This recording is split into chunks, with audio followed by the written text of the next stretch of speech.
바로 들어가 보겠습니다. 자, 최상병 사건이 예. 각도가 달라지는 것입니까? 아니면 우리가 몰랐던 사실이 다시 드러나는 것이냐? 국방부가 이미 최상병과 관련해서는 예. 임성근 사단장이 혐의가 확인되었다라고까지 조사를 했는데 이걸 대통령실에서 나서서 깡그리 무시해버렸다. 이거 원래 알고 있었던 내용입니까? 이번에 보도를 통해서 다시 확인한 겁니까? 알고 있었죠. 예. 그때는 그런데 작년에 이 기사가 났지만은 대다수 언론이 그냥 지나갔죠. 예. 예, 그런데 이 기사가 다시 재조명 받는 건 동아일보 단독 기사로 예. 국방부 조사본부의 보고서 4쪽짜리 문서가 발견되면서부터인데 이걸 이 문서에 대해 설명드리자면 작년 8월 2일 날 광란의 하루가 있었다 그러지 않았습니까? 막 그냥 박정훈 대령 막 그냥 항명 수개죄로 뭐 입건하고 수사 기록 회수해 오고 그리고 한 나흘 정도 지나서 예. 한 닷새쯤 돼가지고 이제 해병대 수사를 국방부 조사본부로 이관을 합니다. 네. 예.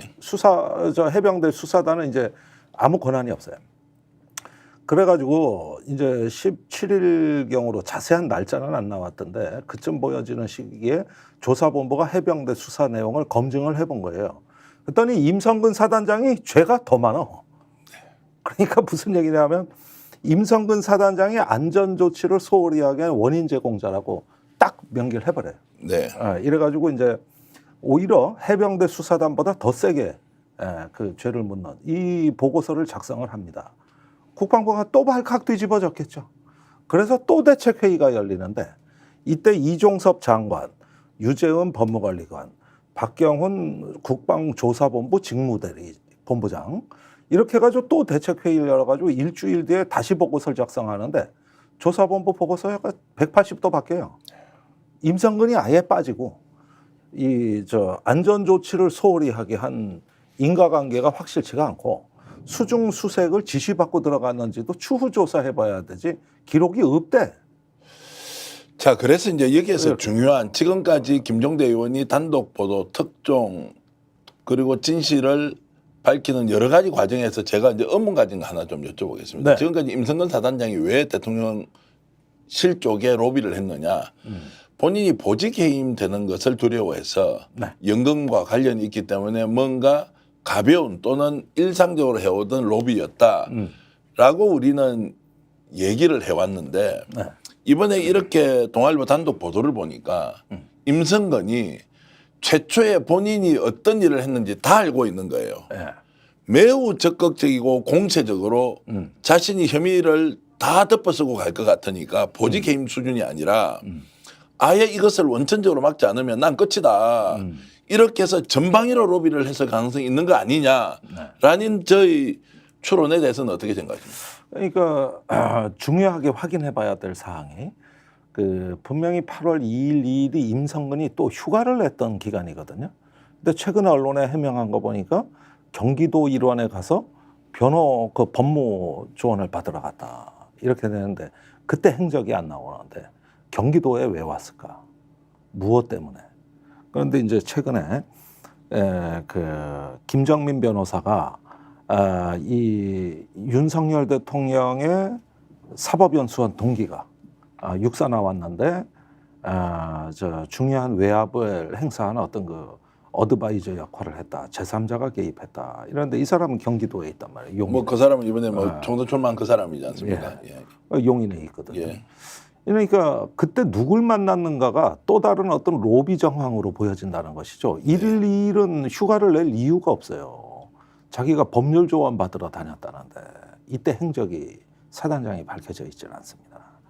그리고 아마 본인의 지인, 인맥 또는 어떤 군의 어떤 인맥을 다 동원한 것 같은데 최근에 김태효 안보실 차장이 새롭게 조명을 받고 있습니다. 여태까지 그냥 우리가 영향력을 행사할 만한 인물이다 이렇게 봤는데 이종섭 장관 통화 내역에서 김태효 안보실 1차장이 발견된 이후로 통화 기록에 나와요. 여기도 좀 역할을 하지 않았느냐. 그런데 이 김태효 차장이 이명박 정부 시절에 대외전략비서관을 청와대에서 했단 말이죠. 그때 행정관이 임성근입니다. 그래가지고 여기도 전화하는데 통화 기록을 보면은 일정 정도 역할을 하지 않았느냐.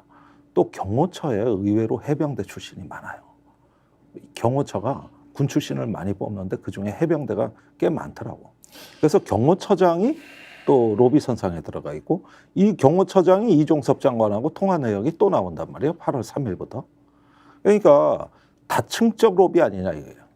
다층적 로비. 그래서 지금까지는 임성근이 자기 그냥 보직 해임되는 거 맞고 연금 정도 가져가려고 어느 정도 우리가 10번 정도 양보하면은 이해할 만한 수준에서 자기 살려고 로비했구나 라는 우리의 좀 상식 있고 좀 양심적인 그 상황을 좀 이해해 주려는 접근이 완전 꽝이었다. 알고 보니까 다층적이라는 좋은 표현이 아니고요.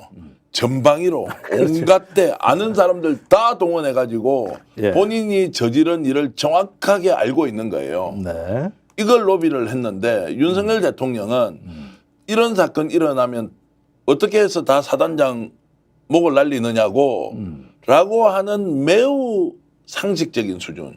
그것도 말이 안 되지만 이 사람이 로비의 정도는 전방위로 모든 영역으로 다 했고 네. 대통령은 그걸 알고 그러면은 왜 임성근 사단장을 자 보직 해임시키지 말라고 했어야 되느냐. 이게 이제 두 번째 의문인데요.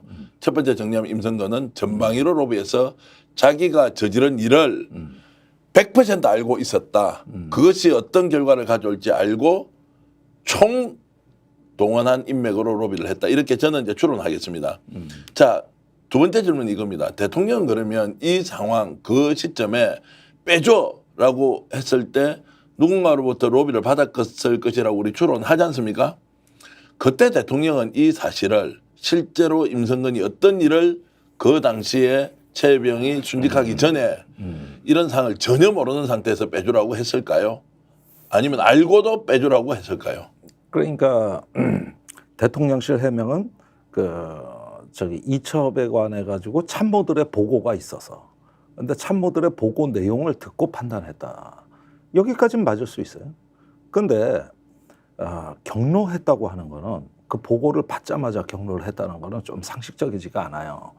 얼마든지 이게 혐의자가 좀 많고 임성근이 들어가 있다 할지라도 일단은 어떤 사전에 그 해병대 수사단의 무리한 수사라는 어떤 정보를 누군가로부터 대통령이 듣지 않는 이상 이거는 경로할 이유가 없습니다.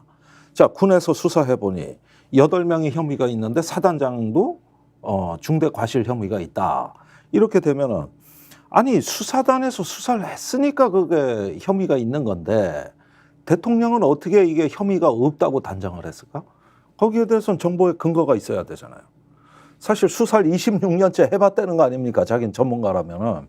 그러면 어떤 독립된 수사 팀에서 수사를 했으면 이게 혐의자가 많다 적다 이렇게 대통령이 지적할 근거가 뭐냐 이거는 다른 판단이 있지 않고서야 불가능하죠. 스픽스는 말하는 언론입니다. 대세는 유튜브, 그중에서 스픽스.